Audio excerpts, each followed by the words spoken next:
Hello guys, ayan po, gabi 9 PM. Maglilinis ako ng aking hamster cage. Sa gabi po ako maglilinis kasi gising siya para makita po ninyo kung gaano siya ka-active. Kasi kapag daytime siya po ay tulog, kaya ayaw kong astorbohin. Sa gabi siya gising at nagliliko at mag-isa na lang po siya kasi yung mga kasama niya iniwanan na siya, nagpahinga na sa kanilang buhay. Thank you guys. Ayan, katuwaan yun. Linisan natin. Mag-isa na lang to at hindi na ako nakapag-break kasi noon na nang magpahinga yung babae. Kaya kahit mag-isa na lang, halagaan pa rin natin. Ayan, lalagay ko dito yung mga pusot ba.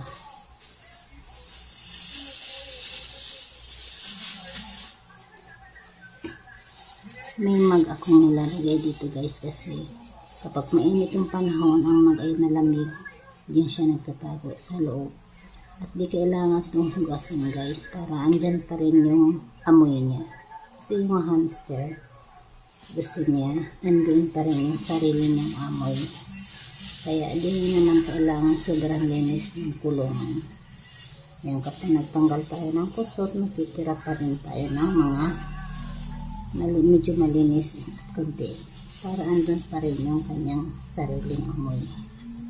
Territorial po kasi ang hamster. At mabait ito.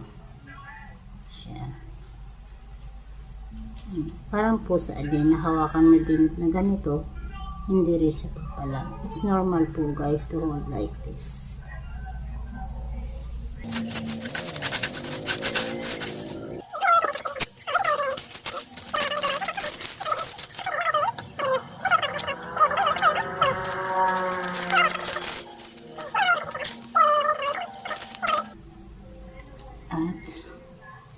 At ito rin yung kanyang yung pagkain ng manok, ganyan din binibigay sa kanya. Yan, bahala na siyang kumuha niyan guys, dadalhin niya yan kung saan niya gusto.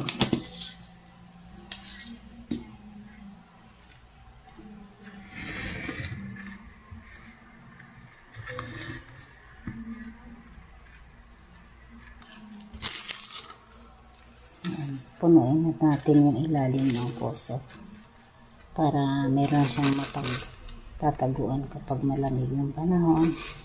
Sa kusot siya magtatago kasi yung mag ay malamig.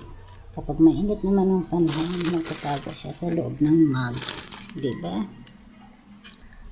At ang hamster guys, normal sa kanila yung bigyan din ng gulay, kagaya ng malunggay, cabbage, carrots, peanuts, pwede din.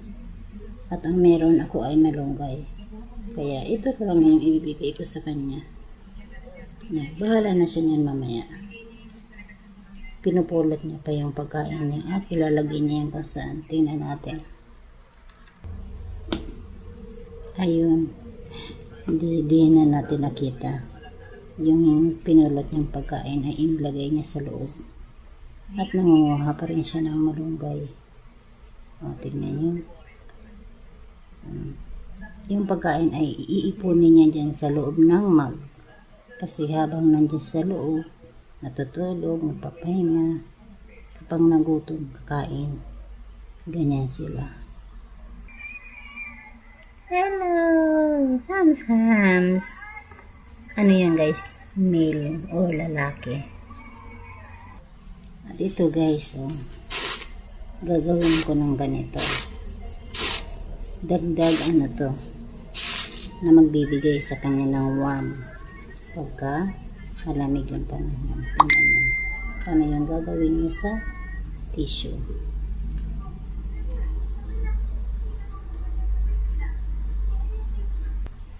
Ang hamsters guys, lahat ng gusto niyang ilagay sa tabi niya, gusto niya lahat dadaan sa loob ng bibig niya, pasiguro na okay. Ay yung pagkain, tatabi niya na yun. Tapos mamaya itong tissue, kukunin niya to pero ilalagay niya din siyempre sa bibig niya. Kasi yung bibig ang kanyang paraan para dalhin kung saan. Diba? Ilalagay niya din yan sa loob. Tingnan niyo.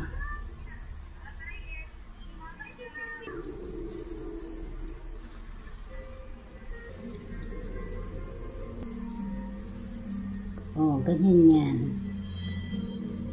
Kumbaga sa kama, meron siyang kutsyon. Diba? Ganyan po ang hamster. Okay guys, thanks for watching. Hayaan na lang po natin siya. At isarado na natin.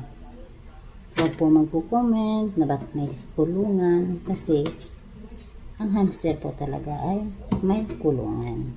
Pero open siya ng ganito. At meron din siyang tubig. Ito. Diba? Yan. Tsaka syempre, kailangan nasa kulungan para hindi patayan ang ating mga alagang pusa. Okay guys, thanks for watching. Ayan. Bigyan natin ng pagkakataon masilip ng meow-meow. Kung hindi siya interesado. Okay, bye. God bless you all and thanks.